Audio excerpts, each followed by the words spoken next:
Namo tassa bhagavato arahato samma sambuddhassa. Namo tassa bhagavato arahato samma sambuddhassa. Namo tassa bhagavato arahato samma sambuddhassa. Buddhang dhammang sanghang namasami.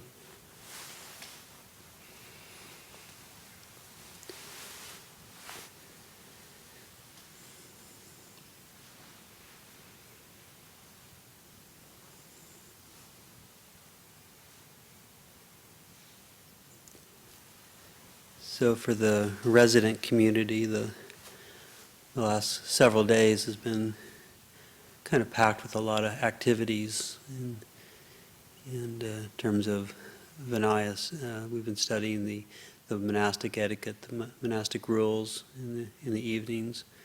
And so there's a lot of preparation for that. Everybody has quite a bit of reading to do every day, plus today being Lunar Observance Day. And we have certain duties, responsibilities we have as a monastic community of gathering to review our rules, and if anybody has any known offenses, to kind of confess those to each other. And so with Lumpur being gone this evening, we had to do that first thing in the morning, and then had alms round, and then yesterday on these kind of observance nights, the day before, we do a deep clean of the kitchen and this hall, plus we had a work period and morning puja. So it was really a lot of activity the last few days. Plus, for myself personally, any free time I had, I've been working on a new icon that I was really had a lot of energy for, and excitement. So putting a lot of hopefully wholesome energy into that, and I always knew in the back of my mind that it was my turn to give the Dhamma talk, but just waiting for something to spontaneously arise. And so it was interesting after the alms round, I had a little bit of time, and I remembered seeing Ajahn Jeff Tanisaro Bhikkhu had come out with his latest meditations book, and so I went and looked at it. And I actually don't like sort of like reading a Dhamma talk that day and then kind of giving a talk on the same subject, because it's like you're pretty highly influenced by that particular person. But I was like interested just reading through the subject titles and see if there was anything that kind of sparked my mind or interest. And sometimes I like just listening to a Dhamma talk just to put myself in that state of mind. It's a different way of talking when you're giving a Dhamma talk or listening to a Dhamma talk than when you're in, say, normal conversation. And so sometimes I just like to do that to put myself into a mood. And it was quite fun reading the titles for this new book. There's, I thought a couple of them just really struck me. I thought they were really skillful, just even in the titles. One was called Chickens from Hell. And I was like, what in the world's that going to be about? And I just watched my mind with that fascination, that sort of interest. What's chickens from hell? Like, what in the world's he talking about? Or what's that going to be about? And so I very specifically decided not to read it right away, because it's like, that's burning in the back of my mind. I wonder what that's about. And so it's like, there's some interest, there's excitement, I'm actually looking forward to going back and diving into the book, just based on that one title. It seems kind of funny, but that was, that really, I just like that. It's that, it's a wholesome mental meditation quality to have that in the back of the mind. I wonder what that's about. And the other title that struck me was, it's called De-Thinking Thinking.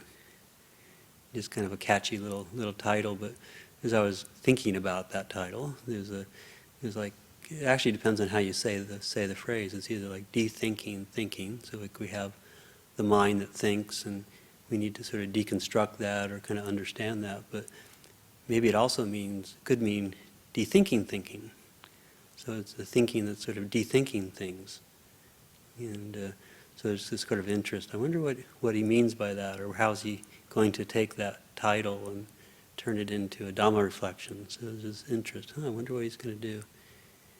And then I thought, well, maybe it means de-thinking the de-thinking. And so I think I'm thinking too much about that talk, so maybe I need to, so it's kind of, intriguing to me. So I have these kind of, just that in and of itself, just sort of using that as a Dhamma reflection, this sort of bringing up interest, bringing up the mind that is asking questions and is investigating how to do that skillfully and how to do it kind of naturally, spontaneously, having that inquisitiveness about life, about what's going on in our own experience, our experiential reality, what's actually happening. So at tea time tonight, I actually thought I would probably just talk about loving kindness meditation, but at the tea time tonight, one of the questions was there are actually a lot of really good questions at the tea time, but one of them which kind of intrigued me, was about mindfulness, developing mindfulness, and how do you kind of keep that consistent. We've all of us have had the experience of being concentrated or being mindful, but we know it's hard to keep that consistent. So I asked if there were any advice or anything that I remembered from other teachers talking about. And so that was, during the sit, kind of contemplate what I might talk about. That one really came up strongly. And I hope I'll get back to that. The other thing I was going to mention was also during the sit, this phrase I remembered quite a few years ago now. I attempted to do a walk, a tudong, from New Orleans to Canada, walking along the Mississippi River, and kind of right before I did the walk, remember not feeling very well, kind of unhealthy, and just feeling a little bit sick. And I remember kind of thinking that wasn't sure if it was smart to even kind of start the walk. And then on the way down to New Orleans, I'd been reading a book. It was John Steinbeck's called Travels with Charlie, and one of the John Steinbeck's talking about he's doing a long journey across he's planning a long journey across the country, and he's as the time's getting closer and closer to his departure date, he's started noticing all the comforts of home, the things that he knows, all the things that are familiar to him start becoming more and more precious, and he's kind of deep down in his gut doesn't want to go, because it's like it's just the uncertainty, the kind of fear factor. And then he actually makes the comment, he says, I could get sick, and I wouldn't have to go. And so I was like looking at my own predicament and thinking, I wonder if this is, just sort of waiting for the perfect opportunity, waiting for the right state of mind, the body being in the right conditions, the monastery being in the right conditions, and then I'll practice. And then John Steinbeck, comes to the conclusion that, at a certain point you just have to make that determination and go and do it. And he makes another comment in the book, which kind of, this is what came to my mind, was he said, like when planning for a journey, it's like he says, you don't take a journey takes you. And I started thinking about that during the sit. I'd actually never really deconstructed that thought. And I was like, well, I wonder what he means by that, a journey takes you. And I was like, well, where does it take you? And it takes you to, new areas. It takes you to meet new people. It takes you to experience new situations. It, opens you up to your narrow confines of what's comfortable, of what you know, to exploring things that are unknown. And at one level that's external, but it's really all internal. It's even if you're going outside your physical environment, as Ajahn Amaro is always pointing out, it's like, the universe is in our head. It's when we see new thoughts, those sights are being processed in our mind. The things we hear are being processed in our mind. The taste, the smells, the touch, the feelings about those things are all happening inside the mind. So like, we went on a bunch of us had physical therapy appointments in town, and it's like, we physically had to leave the monastery. We're putting ourselves in a situation where waiting for a long time, but our minds were still with us. Like, what were we doing?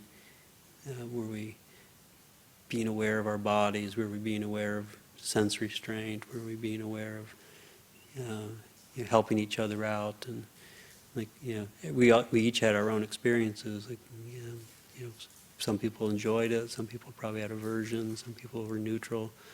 And so, whatever we were experiencing, that can just be where we were, and being aware of that. It's not that enjoying it was right or wrong, or having aversion to it was right or wrong, but it's just knowing, okay, that's where I am. And so, some level, like having these journeys can open us up to new experiences, and to learn more about the mind, learn about our own reactions. Where if we're always just putting ourselves in the exact same situation that we know and can control, then it can seem safe. It can seem that we know what's going on, that we're in control, have that sense of, practice is really going well. And to a certain extent that's needed. That's why we do go on retreats, why we do spend lots of time in solitude, so we can study the mind in that particular situation. And so then when we have these experiences where we do have to leave that comfort, we hopefully have some sort of tools to work with. We understand the mind enough to be in a new situation and to not overreact, or to get judgmental, to be critical. And so coming back to the question of how do you stay mindful? How do you develop that continually? And I think at one level, we can't. Kind of just realizing that it's as when we first come to the practice, it's you just start to see how strongly our conditioning, our habits have conditioned how we do think about things, how we do feel about things, and if we've had a mind that's never been trained to stay focused, to stay on one topic, then it's just naturally going to want to wander, to do these things. And so the first insight is like, oh yeah, I don't really have any control over this mind, and we may have a desire to be able to control it, or have read books or listened to Dhamma talks and have maybe even a correct understanding of what mindfulness is, and have some techniques. But it's like like a professional athlete or someone has a great intellect. They don't necessarily understand their subject that they're taking on to study right away. It took time, took effort, took discernment, took some effort and energy, and applying their minds to it, to analyzing it, trying theories out, and just can be a slow, can be fast, but it's a process of putting energy into it. And so the same can be done with said about like mindfulness. I've talked about this once or twice before, but when I was first here, I think it was Scientific America did this magazine article, and I remember it. Could be wrong, my memory, but I remember there were like 3 articles in the magazine that at one level didn't seem to be related at all, but I'm sure they probably were. And one of them was about quantum physics, and one was about a person who was like born blind, but there was only just something very minorly wrong with his eye, and they were able to much later correct the vision. And there was another article about consciousness. So there's these three articles. And back to the blind skier, he had actually set like a world record for the fastest downhill skiing as a blind skier. And what he did is, for blind skiers, what they do is you have somebody in front of you with like some sort of like beeper on the skis, and they can hear the terrain by the beeps or the sound coming from the skier in front of them, and can actually ski. And so he was set the world record for the fastest downhill skiing. And but then they corrected his eyesight, and he said he had a really hard time living in the world with vision, because he didn't know what to do with it. It's like when we grow up with the senses, as babies, and we figure out very slowly in this process of how perception works, and how our thoughts about things work, and how to react to things. And so he just, as an adult, all of a sudden, boom, they corrected his eye, and he had 20/20 vision. But he actually described it. He said, I had this new sense that I didn't know what to do with. He said, when I saw something, I tried to taste it, or I tried to smell it. I tried to smell this vision, and it wasn't giving me any feedback. And or I tried to hear it, and it wasn't making any sound. So I found this really quite fascinating. And then I started thinking about like the question then about consciousness. And it's like, so if we have this, we read about or have some intellectual understanding about mindfulness, and can see, there's a real value in that. I've had some experience of that, but yet we've never trained ourselves to be mindful. It's like, it's like we just can't say to ourselves, okay, now all of a sudden I've got this understanding of mindfulness. I'm going to be mindful. It's just like we're trying to see mindfulness, or we're trying to hear mindfulness, or we're trying to taste mindfulness. So it's something we have to have a value of. We have to see that, okay, we have to have an intellectual, like, is it pariyati, this sort of book knowledge about what it is. We have to pay attention to it, to understand the benefits of it. And then, as Ajahn Jotipalo is always pointing out, it's like really paying attention to the results of our practice. So if we kind of can see, mindfulness is valuable, this is something that I need to pay attention to, then, pay attention to when we do put forth that effort to be mindful. If initially it's going to be easier to do, like during a very formal sitting meditation period, like we can sort of like I was mentioning at tea time, like I can have a real clear intention. Like I was mentioning in one of the morning reflections this week, like the first thing I do when I sit down, especially this last couple of weeks, is really tuning into my physical state of mind. Like how do I feel? Because for some reason I've just been really, really tired in the morning, more so than normal, and so when I sit down, I can really feel the sort of sense that once the chanting's done, that I just want to close my eyes and just go off into oblivion. I just don't want to, not really aversion, but the mind is tired. I just want to basically go to sleep, and so as soon as I notice that, there has to be a part of my mind that it doesn't have to be, but if I want it to be a productive meditation, I have to raise the energy. I have to think to myself, okay, if I just close the eyes and just sort of don't set an intention, I don't want to do anything, then that's what's going to happen. And one thing, if you do that, it's like it creates a habit. It creates you might seem not so unrealistic to do that, but if you do it once, it's like, well, then there's the habit of the mind is it'll do it again in the future. And so it's really good to counter that, to say, okay, if I do that, this is going to be the results. And so I think once or twice this week I actually decided that, I know this is going to be really hard, so I'm going to go do walking meditation. And so I got up to do that. Or we don't talk about it too much, but standing meditation. It's like if that can be a really skillful practice of just standing. And so making an effort to change the bodily sensation or the body posture, just to bring awareness into the mind, raise up the energy.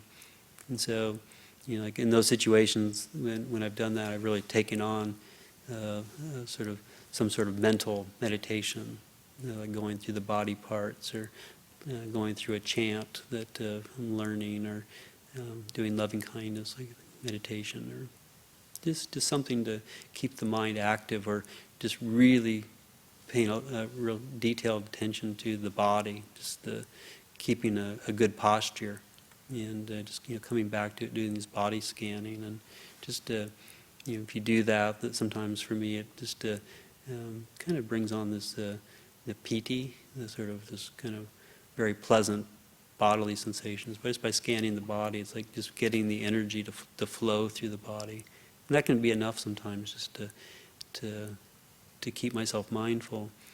But the key of it is in this thing of how do you keep mindfulness there, and like what Lumpur is saying, paying attention is that once you've established the mindfulness, is paying attention to the results of that, and if it's skillful and bringing up the wholesome qualities, and especially say like joy and sort of increased energy, then paying attention to that, because like we can raise the energy and then not being aware of that, and then really not receive that much benefit from it.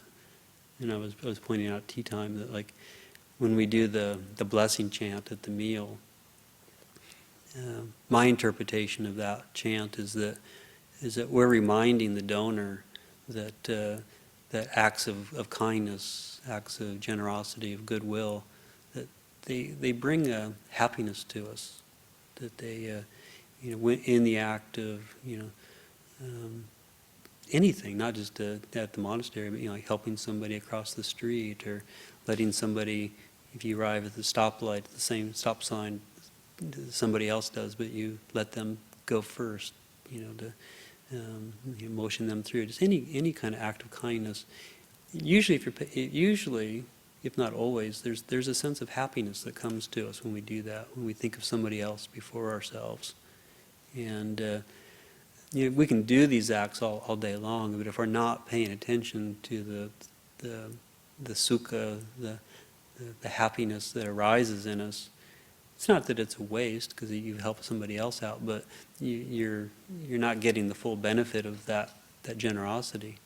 So it's this. I think the blessing chant is a reminder to people, like, okay, yeah, you've just done something very wholesome, very skillful. Pay attention to the results of that. And then what I like to point out is, like, if you do that, if you really pay attention in the act of giving, being generous, and can really clearly feel that it does bring this happiness, then later in the day, many times during the day, hopefully, we can reflect on that. Not to be like narcissistic and just thinking about ourselves, but just pay attention, like, oh yeah, when I did that, there was this feeling of happiness. And just the memory, bringing up that memory of the act, will actually trigger the same physical reaction in the body. It's like the mind can't tell the difference between a memory of it and the real thing, really giving. So the more generous we are, to think about those things, and then, of course, this happiness, this the sukha that arises in the body, then leads to a very pleasant physical sensation, and then that can lead to sort of the passaddhi, tranquility in the body. It's like when the mind is happy, the body's feeling a little bit of pleasant energy, then that can lead to tranquility, and that can lead to concentration. So it's actually I think these chants are a reminder to pay attention to our actions, and then mindfulness again is remembering to remember the practice, to remember that there is a practice, there is a way out of suffering, and so I think the very first thing about how do you develop that mindfulness continually is realize the second thing I'd say is that there is a way to do it, and to pay attention to the way that we've approached the question of we've experimented. What was the results of that? Did it feel good? Did the mind take interest in it? Does it want to pursue that again? Did we pursue something, some strategy? But it actually, I very quickly, went off into aversion, or I went off into distracted thinking. Like, okay, well, maybe that wasn't the best way to do it. And not to beat ourselves up or to criticize ourselves, but to think, okay, well, that wasn't successful. Maybe I need to try something different. And sometimes, like what's unsuccessful on that particular attempt might have been, probably a good solution in a different situation. So it's, not looking for a quick hit, a quick solution, but experiment, try things repeatedly, and see how they work. Especially if we've read from various teachers or talk to other people who've had good results, and try it and see. Maybe there's just something really subtle we're not quite understanding, not seeing or doing, that isn't exactly what that teacher taught us. And then by trying it, then we might just on our own, just by having that question, investigating, you'll see later, like, oh, okay, yeah, I had that one piece of information wrong, or I had a wrong attitude, and then things click.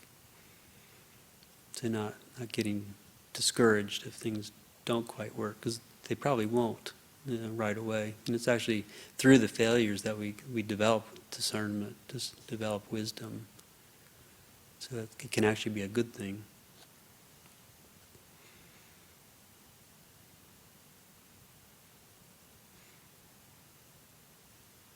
I think there can also be a sense of really being honest with ourselves too. Like when we say, paying attention to the results. That again, like coming back to morning meditation, where my mind is just wanting to just not exist. And I remember at least once or twice this week where just really tired, and I was trying to put forth effort, and at a certain point though, when I was really honest with myself, I was in a lot of aversion. So I was like, okay, it started off with just low energy, and so I decided to do a particular type of meditation, and I kept doing it and kept doing it and kept doing it, and it just felt like at a certain point like I was just like hitting my head against a wall. And then, but really being honest, then I realized, oh, I'm actually just creating dukkha here.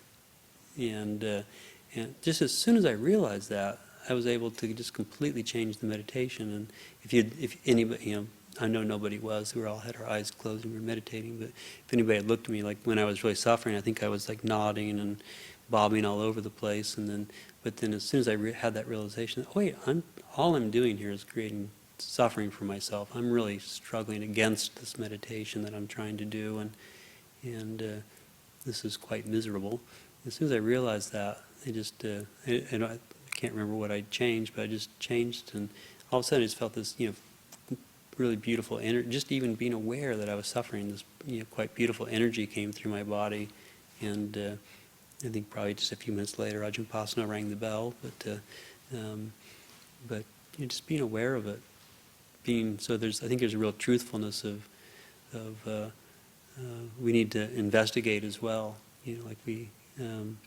Really paying attention, because all of us want to be successful at whatever it is we do, whatever work project we're doing, or meditation we're doing, or everything. We want to be successful, and so I think at some level we can kind of deceive ourselves. We have an idea of what it is that we should be doing, and then we put forth effort, and if we're not quite getting the results, I think if we're not really paying attention, we can kind of fool ourselves in thinking that, okay, this is good, but we're still struggling. And so it's just really opening up to and allowing what's really there to come to the surface. And then when we see it clearly, it can be positive emotions, positive feelings as well that are happening, but we're maybe so fixed on the outcome that we're not really paying attention to what's happening.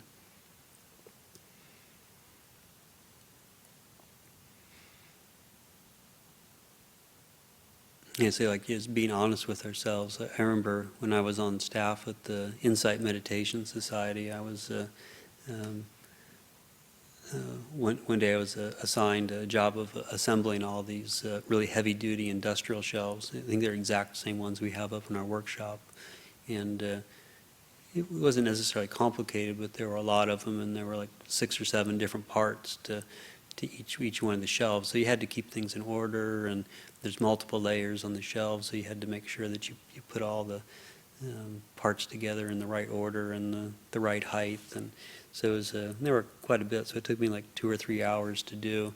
And I was quite enjoying the work, and it was intellectually kind of stimulating because you had to keep a lot of things in mind. And I remember finishing the job, and I was just standing back and just, I like to actually at the end of especially a physical work project, to sit back and stand back and actually appreciate what you've done, to pay attention to the results of it. Because like I say, we can't just get so focused on doing, and not pay attention to the results. So even like at a work scene, like as soon as you finish the meal, just step back and admire it, appreciate it. Or if you're working on a trail, just appreciate the effort that was done that day, whatever it is. And so I was kind of stepped back and was just looking at the shelves, and the thought rose to my mind. And I really think at the time, like in the 2 hours that it took me to do this, I don't remember any, of course I can't remember the exact period of time now, but I remember my thought was at the end of it was like, I was actually quite happy that I hadn't got distracted with distracted thoughts. It was just really pretty focused on doing that task and keeping it in. I didn't get involved in fantasizing or complaining or thinking about other things, but I just stayed really focused. And I remember thinking, yeah, that was a really good work meditation. And then just as I was looking at the shelves, I noticed my hands. They were kind of throbbing. And I looked down, and I think we have like 18 knuckles on our hands. And I noticed half of them were bruised or cut or scraped. And I was like, wow, okay, I was concentrated, but I wasn't mindful at all. I was physically, it was not aware of my body. And so, like at one level, like I could have thought, well, that was a really great meditation, but if I'm really honest, like, wow, I was not present for the physical body. And so there's some learning there, some honesty, like, okay, something wasn't quite right about that meditation. I wonder what I did wrong. I wonder what I could do differently.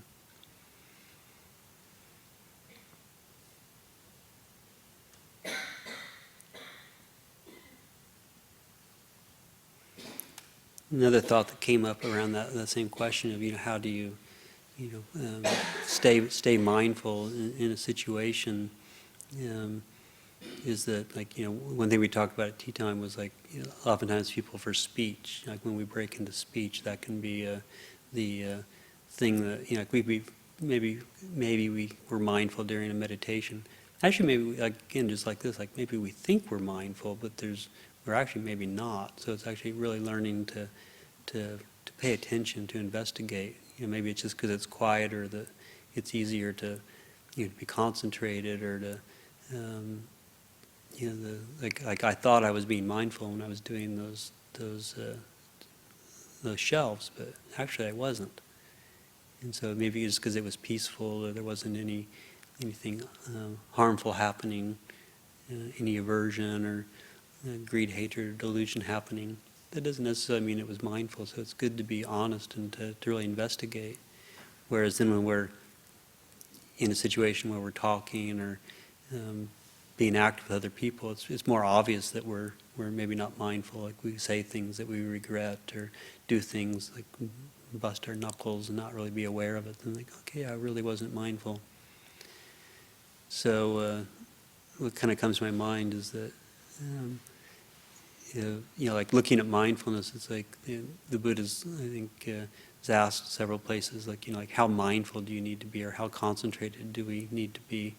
Because it's like there's infinite levels of how concentrated you get or how mindful you can be, and the Buddha says just enough to sort of to know that that's what's happening. It's not that we can't get more concentrated or be more mindful, but at a kind of working in the world, it's just having that bare awareness of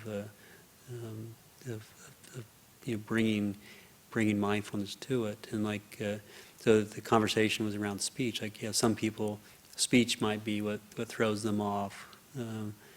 For other people, it might be speech is the time where they're the most mindful, because their strong intention in life maybe is not to harm people, or not to exaggerate, or not to tell white lies, or just they're really very conscious about their speech. So someone for that, speech might be the time where they're the best at mindfulness, whereas somebody who's I probably tend towards this, where I would say the work scene might be the time where mindfulness is the most challenged, because I might get too focused on the end product and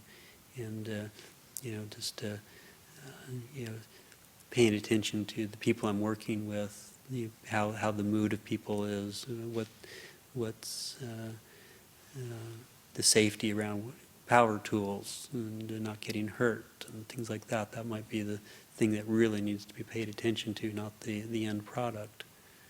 And so each of us has our own different area where mindfulness might slip. And so part of it is that investigation and opening up is just knowing where that is for us. If there is an area that we are really good at being mindful, and then paying attention to how that happens, why that happens, and then can we bring it into other aspects of our life, or to know that this particular aspect of our daily life is where we lose it, and then just knowing that and bringing more care to that, slowing down.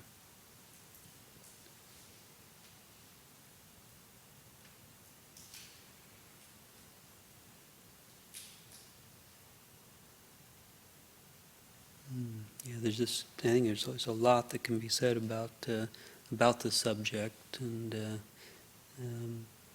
I think just knowing that giving ourselves that freedom to know that we don't have to be perfect at it, that it's something that does need to be cultivated and paid attention to value, just to have that as a core value in our life.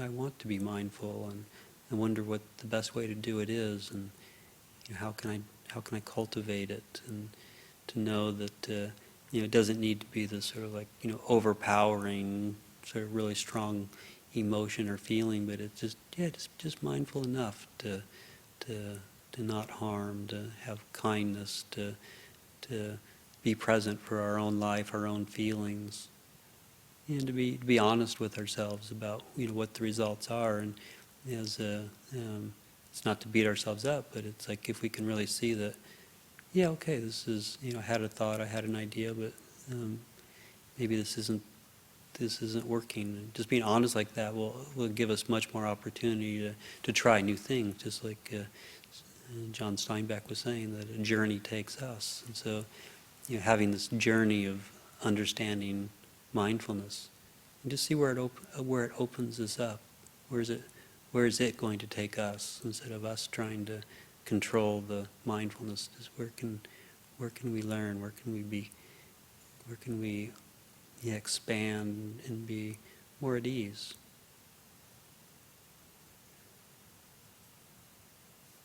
So I'll leave that for our reflection this evening.